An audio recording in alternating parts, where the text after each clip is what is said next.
Hello guys, welcome to our YouTube channel basic learning classes. इसमें हम आपको लेके आए हैं आज फिजिक्स का चैप्टर नंबर फर्स्ट, वैद्युत आवेश तथा क्षेत्र, इलेक्ट्रिक चार्ज एंड फील्ड। इसके बारे में आज हम आपको अच्छे से बताएंगे। इसमें देखिए पहला टॉपिक है हमारा वैद्युत आवेश, इलेक्ट्रिक चार्ज। इलेक्ट्रिक चार्ज देखिए क्या होता है, किसी पदार्थ का वह गुण जिसके कारण वह उसमें विद्युत तथा चुंबकीय प्रभाव उत्पन्न होते हैं, वैद्युत चार्ज कहलाता है। कहने का मतलब सिंपल ये है कि जो वैद्युत आवेश होता है वो चार्ज होता है, और चार्ज ये होता है जो किसी विद्युत या चुंबकीय प्रभाव उत्पन्न करता है। मतलब जिसके कारण से वैद्युत प्रभाव या कोई चुंबकीय प्रभाव उत्पन्न होता है वह चार्ज कहलाता है। वैद्युत आवेश एक अदिश राशि है। इसे देखिए हम सी से रिप्रेजेंट करते हैं, सी से दिखाते हैं। यह एक अदिश राशि है। एसआई पद्धति में इसका मात्रक कूलाम होता है। इसे क्यू से प्रदर्शित करते हैं। और एक नोट्स है, आवेश में इलेक्ट्रॉनों की संख्या n हो तो Q इक्वल टू n होता है, Q equal to n e. इससे हम काफ़ी आवेशों की मात्रा को निकालेंगे। देखिए आवेश दो प्रकार के होते हैं। आवेशों के प्रकार है, आवेश दो प्रकार के होते हैं, जिसमें क्या है, एक धनात्मक आवेश है और एक ऋणात्मक आवेश है।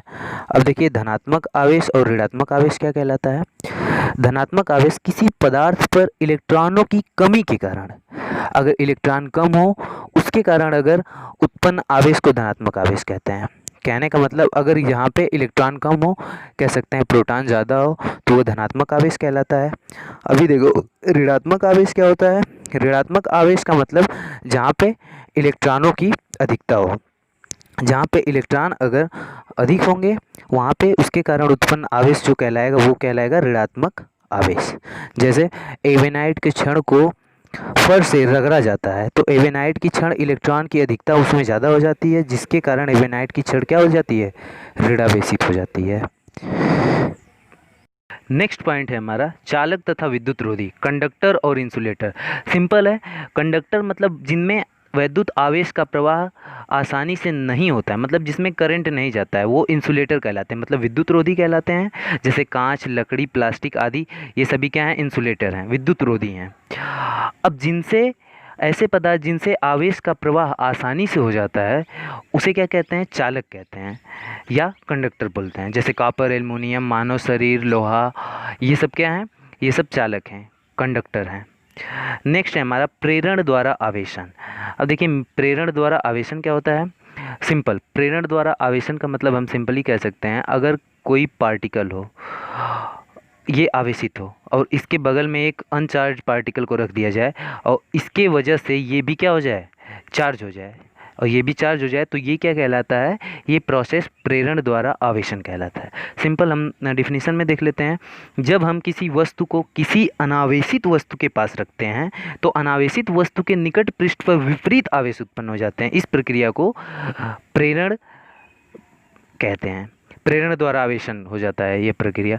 कहने का मतलब सिंपल है कि एक चार्ज पार्टिकल है, उसके पास में एक अनचार्ज पार्टिकल रख दिए, तो चार्ज पार्टिकल के कारण अनचार्ज पार्टिकल पर आवेश उत्पन्न हो जाता है, जिसे हम क्या कहते हैं, प्रेरण द्वारा आवेशन कहते हैं। ये देखिए इसका डिफिनीशन दिखाया गया है, मतलब यहाँ पे एग्जांपल के द्वारा प्रयोग करके दिखाया गया है। मान लीजिए ये ए और बी है, यहाँ पे अगर प्लस है और बी यहाँ पे रखा गया, इसके पास में ये चार्ज पार्टिकल है और ये क्या है, अनचार्ज है।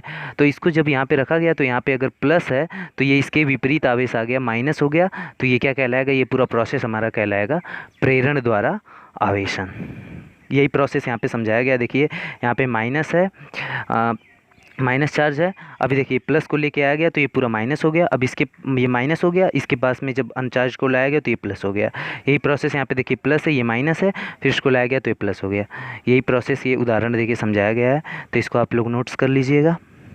इसके बाद देखिए नेक्स्ट आता है हमारा पॉइंट, आवेशों के मूल गुण। आवेशों के मूल गुण क्या होते हैं, basic property of electric charge. Basic property क्या होती है, अट्रैक्शन और डिस्ट्रैक्शन की, मतलब आकर्षण तथा प्रतिकर्षण की। मतलब समान प्रकृति के आवेश एक दूसरे को क्या करेंगे, प्रतिकर्षित करेंगे, जबकि विपरीत प्रकृति के आवेश जो होते हैं वो एक दूसरे को आकर्षित करते हैं। कहने का मतलब सिंपल ये है कि देखिए जो आवेश अगर प्लस प्लस हैं प्लस आवेश और प्लस आवेश हैं, तो ये दोनों एक दूसरे को क्या करेंगे, प्रतिकर्षित करेंगे, प्रतिकर्षित। अभी देखिए, अगर एक प्लस है और एक क्या है, एक प्लस आवेश है और एक क्या है, माइनस आवेश है, तो ये दोनों क्या होंगे, एक दूसरे को आकर्षित करेंगे। मतलब समान आवेश एक दूसरे को प्रतिकर्षित और विषम आवेश एक दूसरे को आकर्षित करते हैं। नेक्स्ट हमारा है आवेश का संरक्षण।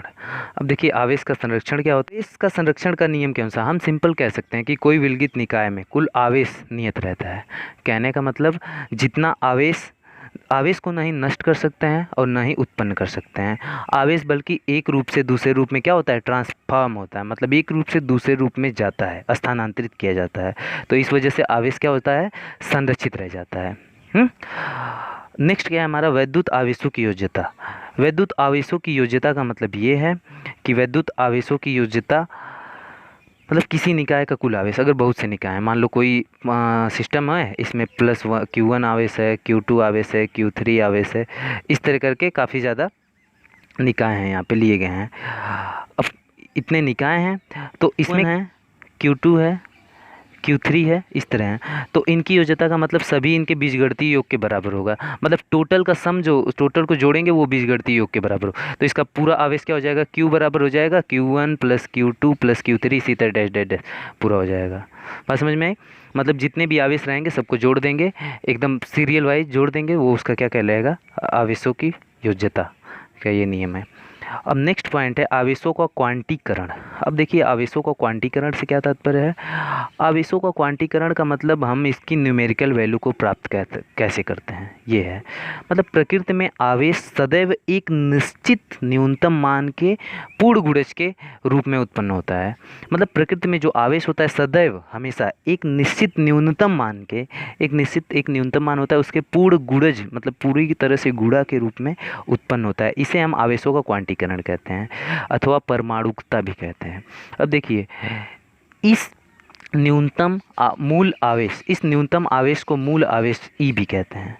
मतलब इस न्यूनतम आवेश को ई कहते हैं। अब देखिए, ई का मान होता है ई बराबर 1.6 × 10 की पावर -9 19 कूलाम, मतलब 1.6 × 10⁻⁻19 कूलाम। ये होता है इलेक्ट्रॉन का चार्ज होता है इतना। अब देखिए, हमारा वेरी मोस्ट इम्पॉर्टेंट क्वेश्चन आ चुका है जो मैक्सिमम पूछता है, कूलाम का नियम। यह है कूलाम का नियम।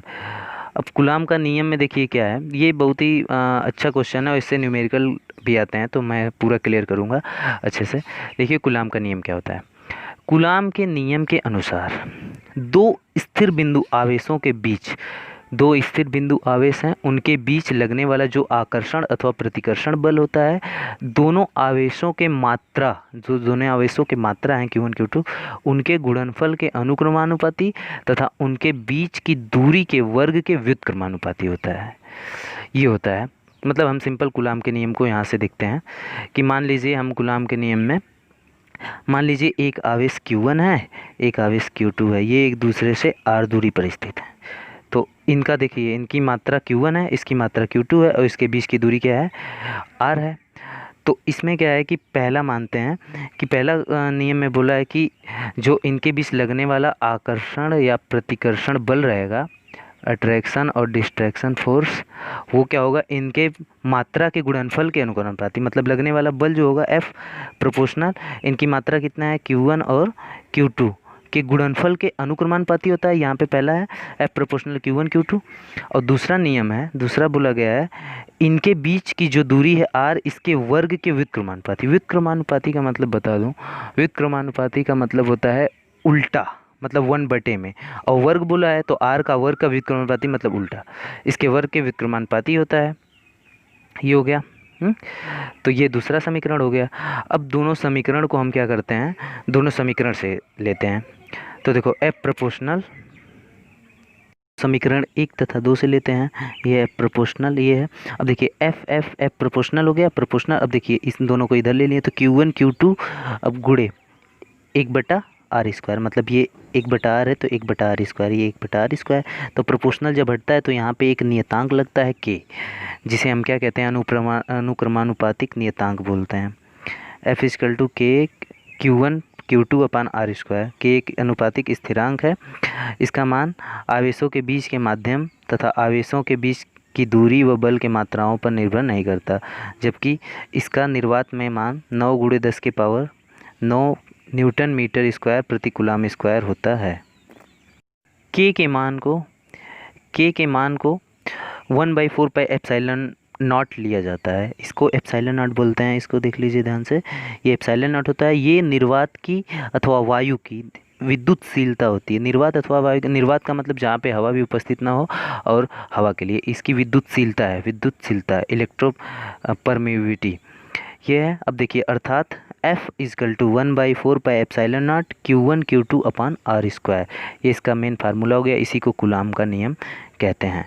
सिंपल है, कहने का मतलब ये है कि एक बार मैं और डेफिनेशन बता देता हूँ। कूलाम के नियम से हम किसी दो आवेशों को ले लिए, किसी दो आवेशों के बीच लगने वाला आकर्षण अथवा प्रतिकर्षण बल उनके परिमाणों के गुणनफल के अनुक्रमानुपाती तथा उनके बीच की दूरी के वर्ग के व्युत्क्रमानुपाती होता है।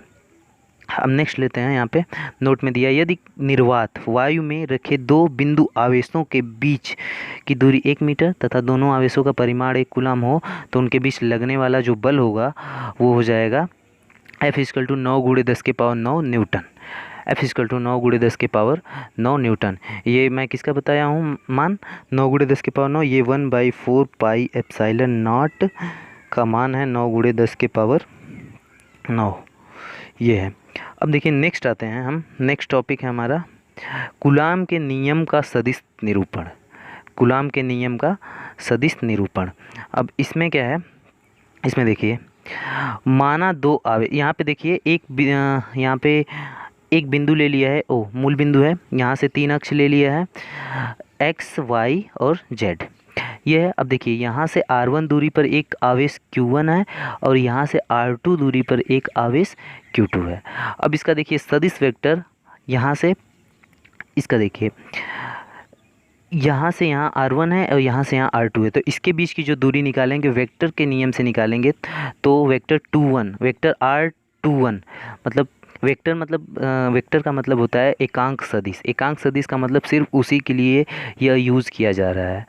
तो देखिए, वेक्टर r21 बराबर हो जाएगा r2 - r1, मतलब r21 निकालेंगे यहाँ से, तो ये हो जाएगा r2 - r1। ये पूरा इसका मान हो जाएगा यहाँ से यहाँ तक का, ये हो जाएगा इधर। जबकि इसमें देखिए जो दूरी होगी ये होगी इधर वेक्टर r12 और इधर की तरफ होगी r21। कहने का मतलब ये है कि ये दोनों आवेश परिमाण में तो बराबर हैं, परंतु इनकी दिशाएं क्या हैं, विपरीत हैं। अब देखिए इसको लिखते हैं। माना दो बिंदु आवेश Q1 और Q2 हैं, जिनके मूल बिंदु O के सापेक्ष स्थित सदिश, मतलब यहीं से r दूरी पर r1 दूरी पर Q1 है और r2 दूरी पर Q2 है। अब यहाँ से इसके बीच का सदिश निकालते हैं। तो देखिए, मैं पहले ही बताया हूँ, r21 बराबर r2 - r1 हो जाएगा। उसके बीच की दूरी, ये वाली दूरी हो जाएगी r21 बराबर r2 - r1। 21 इसलिए लिया गया है कि r2 से 1 तक। अब नेक्स्ट देखिए इसके नीचे, अतः कूलाम के नियम के अनुसार आवेश Q2 पर आवेश Q1 के कारण लगने वाला, मतलब कि कूलाम के नियम से Q2 पर Q1 के कारण एक बल लगेगा। तो वो बल कितना है उसको निकालते हैं। लगने वाला बल F21 = हो जाएगा 1/4 पाई एप्सिलॉन नॉट। दो आवेश हैं, Q1 और Q2 आवेश हैं। तो देखिए इसके बीच लगने वाला जो बल होगा, ये बल हो जाएगा 1/4 pi epsilon not Q1 Q2 upon r21 का स्क्वायर। r2 से 1 तक दूरी है, तो r21 का स्क्वायर और वेक्टर r21 कैप, ये हो जाएगा। इसी प्रकार आवेश Q1 पर Q2 के कारण लगने वाला बल, देखिए क्या होगा। अब Q1 पर Q2 के कारण लगने वाला बल यहाँ पे हो जाएगा F12 = 1/4 pi epsilon not Q1 Q2 upon r12 का स्क्वायर वेक्टर r12 कैप। अब देखिए r12 बराबर वही है, r12 को लेंगे जब, तो ये हो जाएगा r1 - r2 हो जाएगा। और यहाँ पे क्या था, r21 को लिए थे तो r2 - r1 हुआ था, मतलब ये दोनों बराबर हैं परंतु विपरीत हैं। तो यहाँ से लेंगे r12 बराबर हो जाएगा 1/4 pi epsilon not Q1 Q2 upon r1 vector r1 - vector r2 का होल स्क्वायर, मतलब इसके जगह ले लेंगे r1 - r2 का whole square vector r12 cap. अब देखिए r12 और r21, मतलब ये दिशा क्या है, दिशा में एकांक सदिश है। दिशा में एकांक सदिश का मतलब सिंपल कह सकते हैं कि r12 और r21 ये दोनों क्या है, परस्पर बराबर हैं परंतु विपरीत दिशा में है। मतलब ये जो है, ये बल एक इधर की तरफ लग रहा है और एक क्या हो रहा है, इधर की तरफ लग रहा है। ये बल जो है ये बराबर बल लग रहा है, लेकिन क्या है, विपरीत। एक राइट डायरेक्शन में लग रहा है, एक दूसरे डायरेक्शन में, अपोजिट डायरेक्शन में लग रहा है। तो यहाँ पे देखिए क्या है कि नीचे आते हैं तो ये हो जाएगा F12 इक्वल टू हो जाएगा F vector F12 equal to हो जाएगा माइनस वेक्टर 2 1, मतलब अपोजिट डायरेक्शन वाला जो हो जाएगा वो माइनस में हो जाएगा। तो यहाँ पे देखिए दोनों आवेशों पर लगने वाला जो बल है परस्पर समान है परंतु विपरीत दिशा में है, अर्थात कूलाम बल न्यूटन के क्रिया प्रतिक्रिया नियम का पालन करता है। जो कूलाम बल होता है वो न्यूटन के क्रिया प्रतिक्रिया का नियम का पालन करता है।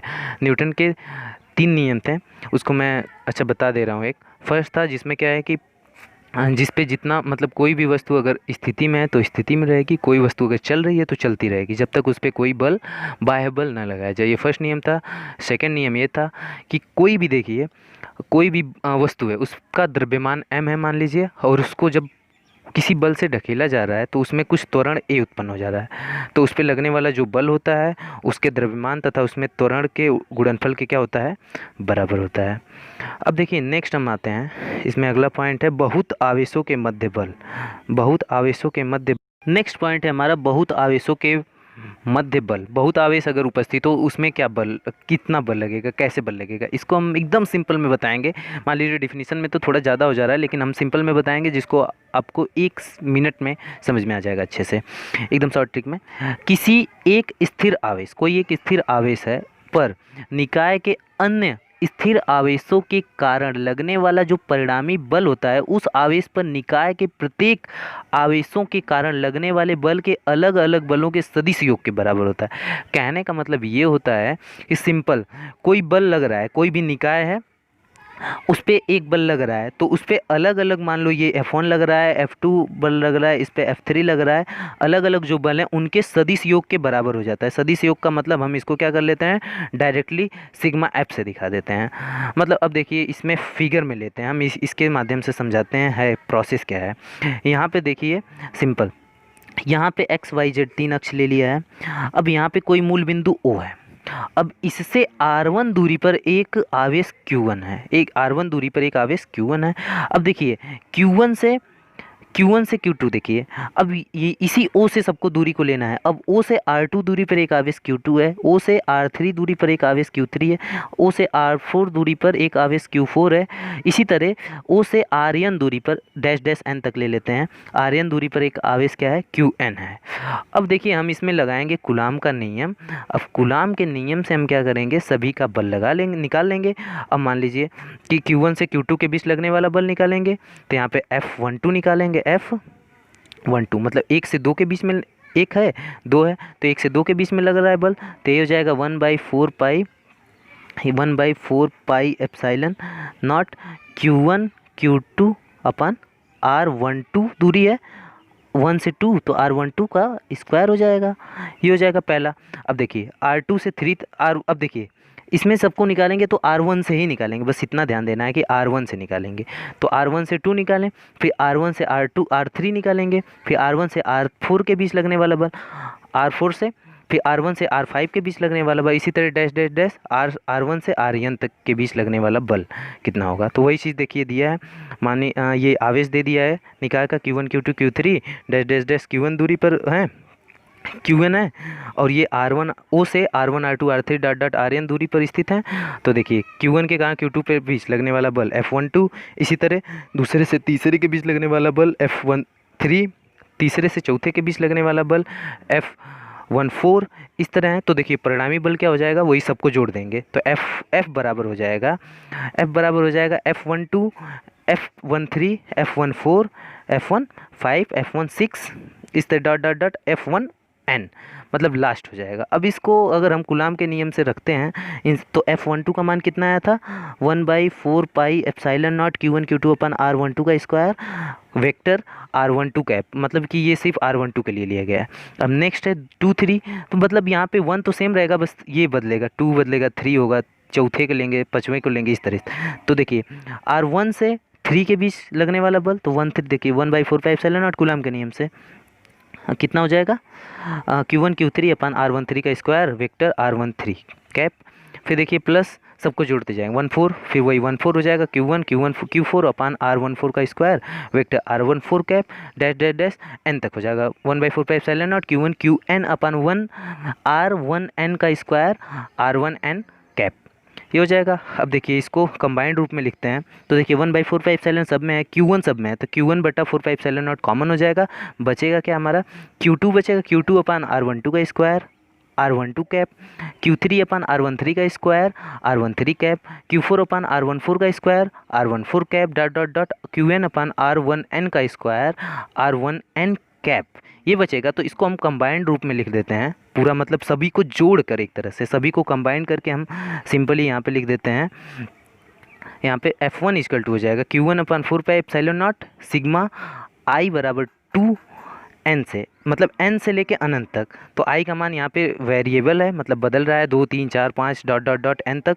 तो देखिए क्यू आई ऊपर जो q बदल रहा है Qi अपन R1i का स्क्वायर R1i कैप, मतलब ये 1 तो सेम है सब में कॉमन था तो इसको लिया गया, और i का मान बदल रहा है 2 3 4 5 तो इसको i रख दिया गया है।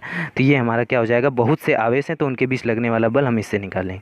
हम सिंपली कूलाम का अगर न्यूमेरिकल हमको सॉल्व करना है तो हम सिंपली कूलाम के नियम से पहले निकाल के F1 F2 F3 सबको निकाल के जोड़ें, चाहे डायरेक्ट इस फार्मूले में निकाल के सबको जोड़कर निकाल सकते हैं इस तरह। मतलब बहुत ज़्यादा आवेश हैं उनके बीच लगने वाला बल का मान निकालना है तो हम इस फार्मूले से सिंपली निकाल सकते हैं।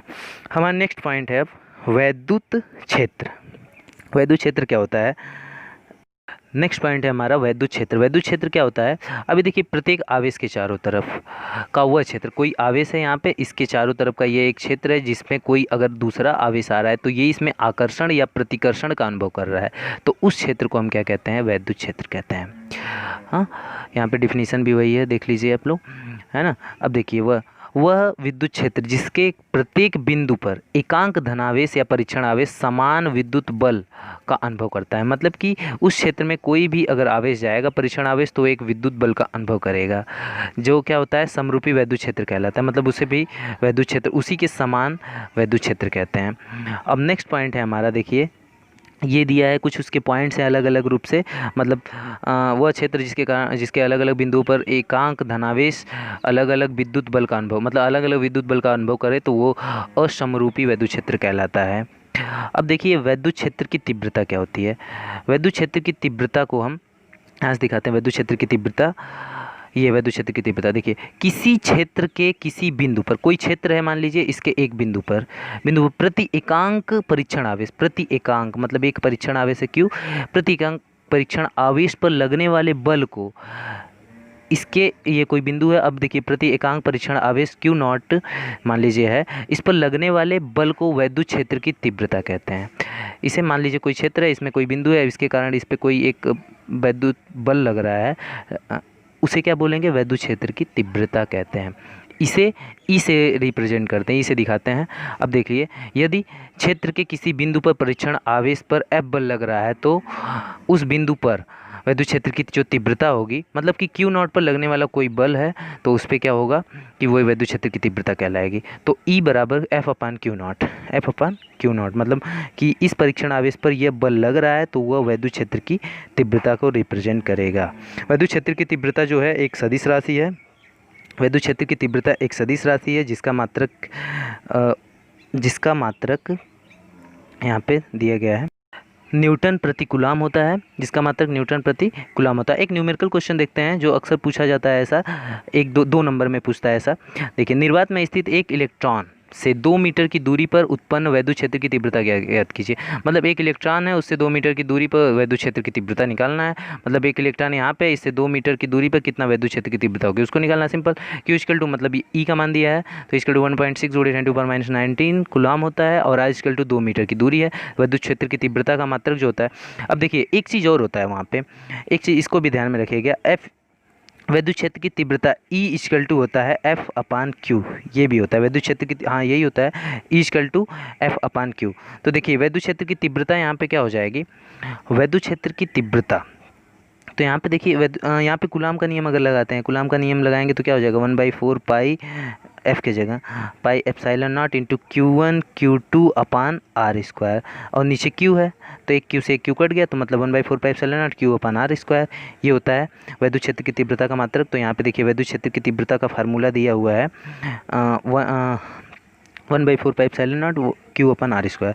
तो देखिए 1/4 पाई एप्सिलॉन नॉट का मान होता है 9 × 10⁻9, Q का मान 1.6 × 10⁻90 और R का मान है 2 मीटर। तो 2 का स्क्वायर करेंगे, 2 का स्क्वायर करेंगे तो 4 हो जाएगा। यहाँ पे 4 है। अब देखिए इसको सॉल्व करेंगे। सॉल्व करने का एकदम आसान तरीका ये है कि देखिए अंक को अंक के साथ मल्टीप्लाई हो चाहे डिवाइड हो उसको कर दीजिए, और जो 10 के घात वाला है उसको एक साथ ले लीजिए, तो उस तरह आसानी से सॉल्व हो जाएगा। अब देखिए यहाँ पे 9 है और गुणे 1.6 है, इसको एक साथ ले लेंगे, और बटे 4 इसको एक साथ ले लेंगे, और यहाँ पे देखिए -19 में से 9 को घटा देंगे प्लस, और ये माइनस है, प्लस माइनस माइनस होता है, और जो बड़ा होगा उसका चिन्ह लगता है, तो -19 में से 9 गया तो -10। और देखिए यहाँ से 4 से इसमें भाग देंगे। देखिए यहाँ पे 4 से जब 16 को काटेंगे तो 0.4 हो जाएगा, और 4 9 36 0.36 × 10⁻10। ये इसका क्या हो जाएगा, वैद्युत क्षेत्र की तीव्रता का आंसर हो जाएगा। यहाँ पे देखिए सार्थक अंक में लिखते हैं, तो यहाँ पे देखिए 10 से गुणा करेंगे, एक 10 यहाँ से निकाल देंगे, तो यहाँ पे आ जाएगा 1 तो यहाँ पे 3.6 × 10⁻, इसमें एक ठो बढ़ जाएगा 10⁻11 न्यूटन प्रति कूलाम। ये इसका आंसर हो जाएगा। अब देखिए नेक्स्ट आगे आते हैं। आगे का पॉइंट क्या है, आवेशों के निकाय के कारण वैद्युत क्षेत्र अथवा वैद्युत क्षेत्र की तीव्रता। आवेशों अब देखिए वही सेम क्वेश्चन है, वहाँ पे क्या था, आवेशों के निकाय के कारण यहाँ पे पूछ रहा था। आवेशों के निकाय के कारण यहाँ पे पूछ रहा था, आवेशों के निकाय के कारण बल पूछ रहा था, हाँ लगने वाला बल। तो यहाँ पे पूछ रहा है आवेशों के निकाय के कारण वैद्युत क्षेत्र या वैद्युत क्षेत्र की तीव्रता। ये एकदम सेम है, उसी तरह है। यहाँ पे भी देखिए अगर बहुत ज़्यादा आवेशों के निकाय हैं उसके कारण अगर वैद्युत क्षेत्र की तीव्रता जो होगा, मतलब कि अलग अलग वैद्युत क्षेत्र की तीव्रताओं के योग के क्या होगा, बराबर होता है। सिंपल है, इसे अध्यारोपण का सिद्धांत कहते हैं। अगर अलग अलग चीज़ों को निकाल के जोड़ दिया जाए तो ये अध्यारोपण सिद्धांत कहलाता है। तो ई बराबर हो जाएगा हमारा E1 पहले के लिए ले लिया गया, प्लस E2 दूसरे के लिए ले लिया गया, प्लस E3 तीसरे के लिए ले लिया गया, plus dot dot dot plus En ये अनंत के लिए ले लिया गया। तो ये इसका क्या हो जाएगा, वैद्युत क्षेत्र की तीव्रता। आगे देखते हैं, यही चीज़ है। देखिए यहाँ पे O बिंदु है, मूल बिंदु है, यहाँ से R1 दूरी पर कोई आवेश क्या है, Q1 है, कोई आवेश Q1 है। अब देखिए यहाँ से R2 दूरी पर क्या है, Q2 है, यहाँ से R3 दूरी पर क्या है, Q3 है, R4 दूरी पर Q4 है, और डॉट डॉट डॉट Rn दूरी पर क्या है, Qn है। अब देखिए यहाँ से अब कोई बिंदु P ले लिया है। अब Q1 को P तक लाने में इसमें उत्पन्न चुंबकीय क्षेत्र की तीव्रता क्या होगी, Q2 के और P के बीच की मतलब इसके बीच चुंबकीय क्षेत्र की तीव्रता क्या होगी, Q3 और P के बीच, मतलब एक एक्सटर्नल पॉइंट, एक कोई बिंदु P ले लिया है। अब वहाँ का पूछा है कि यहाँ पे वैद्युत क्षेत्र की तीव्रता P बिंदु पर कितनी होगी। मतलब अब निकालेंगे Q1 के कारण P पर वैद्युत क्षेत्र की तीव्रता क्या होगी, Q2 के कारण क्या होगी, Q3, इस तरह डॉट डॉट करके सभी का निकाल लेंगे। तो यहाँ पे देखिए नेक्स्ट है, यहाँ पे आते हैं निकाय। मान लीजिए आवेश क्या है, Q1 Q2 Q3 dot dot dot Qn है, और O मूल बिंदु O के सापेक्ष स्थित सदिश, वही मतलब जो दूरी है R1 R2 R3 dot dot Rn तक है। अब कोई बिंदु P है जहाँ पे परीक्षण आवेश Q0 को लेते हैं। अब इसके कारण यहाँ पे वैद्युत क्षेत्र की तीव्रता को निकालते हैं। तो यहाँ पे देखिए Q1 के कारण P पर वैद्युत क्षेत्र की तीव्रता E1 = हो जाएगा वही 1/4 पाई एप्सिलॉन नॉट। वहाँ पे एक ही Q था, जब वैद्युत क्षेत्र की तीव्रता आ रही है तो यहाँ पे क्या हो रहा है कि एक Q आ जा रहा है, Q1 एक के लिए आ रहा है Q1। अब उसके बीच की दूरी R1 से P के बीच का पूछ रहा है, तो R1P का स्क्वायर और R1P का क्या हो जाएगा, कैप। इसी तरह दूसरे के लिए यहाँ Q2 हो जाएगा, यहाँ R2P हो जाएगा डॉट डॉट R2P का कैप। इसे तीसरे के लिए, इसी तरह चौथे के लिए, और सबको जब निकालेंगे तो टोटल E बराबर हो जाएगा E1 plus E2 plus E3 plus dot dot dot, सभी को क्या करेंगे, जोड़ देंगे आपस में। तो ये इसका हो जाएगा। अगर नहीं समझ में आपको आता है तो आप कमेंट बॉक्स में मुझे बताइए, जिससे मैं क्या करूं, अच्छे से आपको समझा सकूं, है ना। अब नेक्स्ट पॉइंट है हमारा, थोड़ा सा वीडियो लंबा है, मतलब टॉपिक बड़ा है, इस वजह से थोड़ा सा तेज़ी से बताना पड़ रहा है। बट अगर नहीं समझ में आए तो उसे आप लोग कमेंट बॉक्स में ज़रूर पूछें, जिससे क्या हो कि आपकी प्रॉब्लम को मैं समझा सकूँ। अब देखिए नेक्स्ट क्या है, विद्युत क्षेत्र रेखाएँ तथा वैद्युत बल रेखाएं। वैद्युत बल रेखाएं क्या होती है, सिंपल है, ये एक नंबर में पूछता है बेसिकली। अब देखिए वैद्युत क्षेत्र प्रदर्शित करने के लिए फैराडे ने वैद्युत बल रेखाओं का सुझाव दिया, तो सिंपल इन्होंने बताया था। अब देखिए इसके अनुसार वैद्युत बल निष्क्रोण वक्र है जिस पर स्वतंत्र व पृथक्कृत एकांक धनावेश चलता है। मतलब सिंपल है कि एक ऐसा वक्र जिस पे जो एक स्वतंत्र धनावेश क्या होता है, स्वतंत्र रूप से चलता है, वो क्या कहलाता है, वो पूरा ये वैद्युत क्षेत्र रेखाएं या वैद्युत बल रेखाएं कहलाती हैं। सिंपल है। अब देखिए ये क्या होता क्या है, इसके कुछ गुण हैं, इसको देख लीजिए। वैद्युत बल रेखाएं धनात्मक आवेश से प्रारंभ होकर ऋणात्मक आवेश पर समाप्त होती हैं, परंतु ये बंद पाश नहीं बनाती हैं। मतलब कि वैद्युत क्षेत्र रेखाएं जो होती हैं, वैद्युत बल रेखाएं, ये एक सिरे से स्टार्ट होकर दूसरे सिरे पर चलती हैं, लेकिन ये क्या होती हैं, बंद पाश नहीं बनाती कि एक दूसरे पर जाके बंद कर लें, ऐसा नहीं होता है। नेक्स्ट पॉइंट है हमारा, वैद्युत बल रेखाओं में किसी बिंदु पर खींची गई स्पर्श रेखा उस बिंदु पर परिणामी वैद्युत क्षेत्र की दिशा को प्रदर्शित करती हैं। मतलब कि इसकी जो स्पर्श रेखा होती है वो जिस दिशा में वैद्युत रेखाएं जा रही हैं उसी की दिशा को प्रदर्शित करेगी। नेक्स्ट क्या है कि वैद्युत बल रेखाएं एक दूसरे को कभी नहीं परिच्छेद करती, मतलब एक दूसरे को कभी काटती नहीं हैं। ये चीज़ ध्यान रखिए, इस तरह नहीं होती हैं कभी।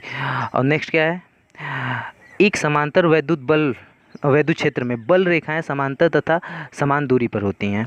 ये अब देखिए वैद्युत द्विध्रुव क्या होता है, वैद्युत द्विध्रुव, ये देखिए काफ़ी अच्छा पॉइंट है और ये क्या होता है हमेशा पूछता भी है, वैद्युत द्विध्रुव।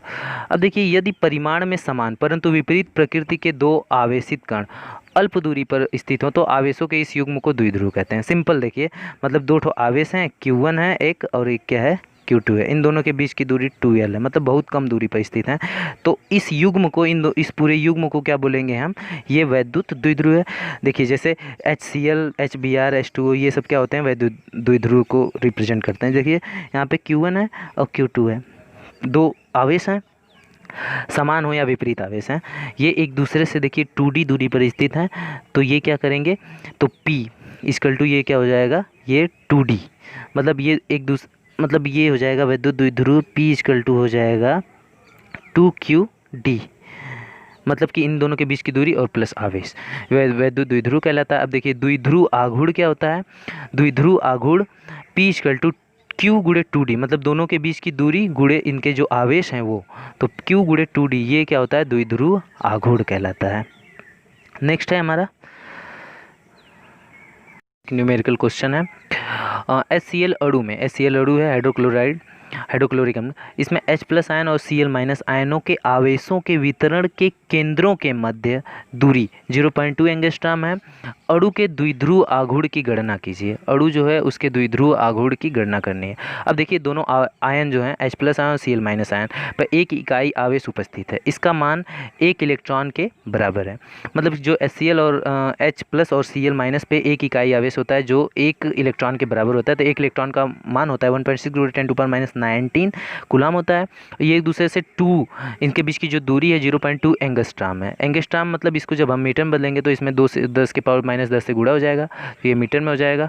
अब देखिए द्विध्रुव आघूर्ण का फार्मूला हम जानते हैं, P इक्वल टू होता है, यहाँ पे बहुत लोग जो दूरी D हम माने हैं वहाँ पे 2L भी बहुत लोग लेते हैं, तो यहाँ पे हो जाता है 2LQ, ये भी होता है P बराबर।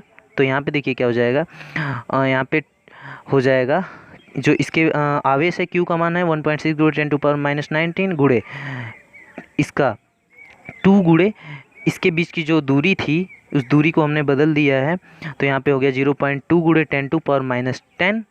तो इसको जब सॉल्व करेंगे, गुणा करेंगे, तो ये हो जाएगा हमारा 3.2 × 10⁻, इसको जोड़ देंगे तो ये हो जाएगा 13, ये हो जाएगा 10⁻13 कूलम मीटर। तो यहाँ पे यहीं तक वीडियो को एंड करते हैं। इसके नेक्स्ट जो अभी बचा है टॉपिक उसका वीडियो हम नेक्स्ट पार्ट में लेके आएंगे। और क्या है, इस वीडियो को अच्छे से ध्यान से देखिए और जो नहीं समझ में आता है आप उसे कमेंट करें और वहाँ पे बताएं कि आपको कौन सा टॉपिक नहीं समझ में आया है, और मैं इससे रिलेटेड न्यूमेरिकल को जल्दी सॉल्व करा दूँगा। बट इससे जो बचा हुआ टॉपिक है उसे नेक्स्ट पार्ट में मैं इसको ख़त्म करके मैं मिलूँगा आपसे। तो वीडियो को ध्यान से देखें, अच्छे से समझें, अच्छे से नोट्स बना लें, और क्या है कि मेरे वीडियो को लाइक करें, सब्सक्राइब करें। Thank you so much.